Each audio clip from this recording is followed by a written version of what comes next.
because a lot of people don't want to suffer. Okay, it's not in the nature of man for us to suffer. Okay, but we need to understand what is the will of God for us in suffering. Okay, because at the end of the day, we're putting our faith and trust in God, in the Lord Jesus Christ, and we are suffering.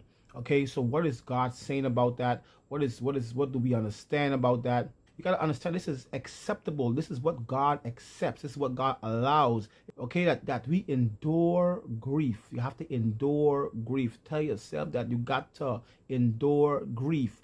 I could even prophesy to someone and let someone know, get ready to endure grief. Get ready to endure. It's like being prepared mentally. Okay, the Bible even tells us, have the same mindset. Prepare your mind like this. You got to be careful how we suffer, because the Bible talks about like knowing how to suffer, and make sure that we suffering in the will of God, and we are suffering for righteousness' sake, and we're suffering because we are doing good.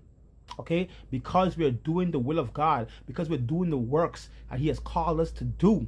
Okay, and then we are suffering in the midst of that. This is acceptable to God. Okay, this I'm saying, you're doing what you're supposed to do, and you're suffering in the midst of that.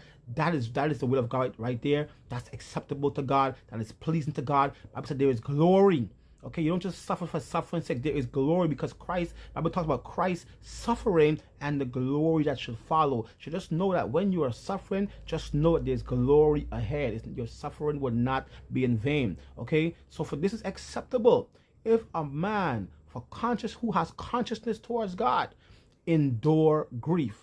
Bible says suffering wrongfully, okay? Because that's what you call suffering wrongfully. The Bible warns us, make sure no one suffers for an evildoer or whatever sins you're committing. If you're suffering because of sins or doing wrongfully or whatever, or it's your fault, that is a different suffering. Okay, that's a suffering that you've brought upon yourself, but it's a suffering that comes from Christ, that comes from God, that God allows. And once we're in the will of God and do what God calls us to do, and those things attach themselves to us, Bible says this is acceptable towards God. Okay, this is acceptable towards God.